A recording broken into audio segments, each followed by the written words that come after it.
And welcome back. Today we're going to do two-step inequalities, which is pretty much combining all the inequality material we've learned so far. Main deal is we're going to treat these guys just like we did yesterday and the day before. Solve an equation, and we are going to remember yesterday's learning, which was we need to flip the inequality sign when we multiply or divide both sides by a negative. So let's get right into it. The easiest way is probably just to show you guys some problems and work through them together.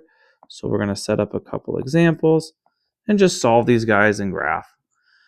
With this guy here, we need to get our variable term by itself.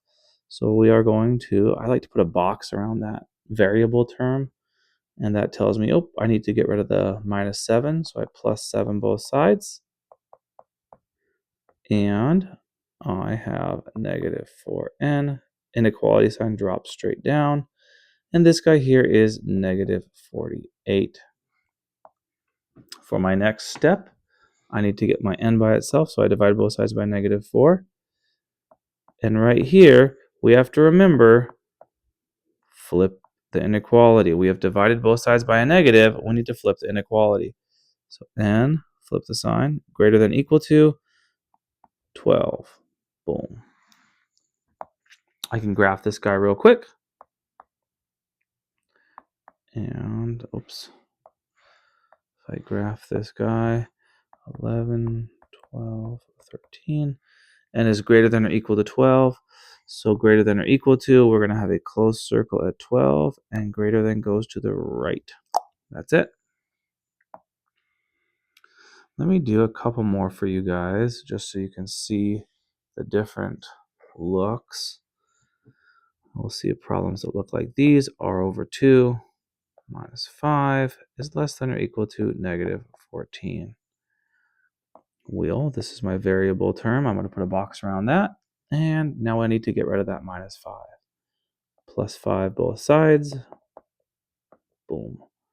R over 2 is less than or equal to negative 9. Once I get to here, I need to get my r by itself totally, so I'm going to multiply both sides by 2. And we have r is less than or equal to negative 18. Boom. You'll notice we didn't need to flip the sign that time because all of these actions were, well, I guess these things right here, we multiplied by a positive, so we didn't need to flip the sign at all. We just kept it the same. And quick graph. We go negative 19, negative 18, negative 17. And r is less than or equal to, so less than or equal to means a closed circle, less than L left. There it is. I'm going to show you one more problem that looks a little odd in multiple ways. This guy right here.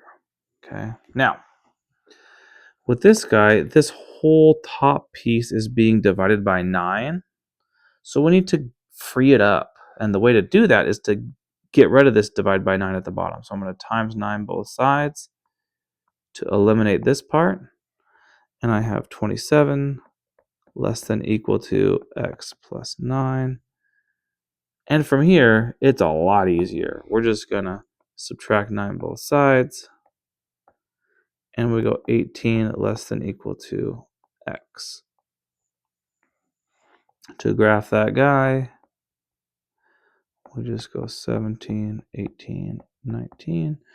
And remember, we want to get used to reading this. X is greater than or equal to, let me use a little laser pointer. X, start from the variable, x is greater than or equal to 18. So greater than or equal to means we have a closed circle at 18. Greater than or equal to, greater goes to the right. That's it. All right. Thanks for watching. We're going to get into more advanced inequalities in the next video. Have a good day.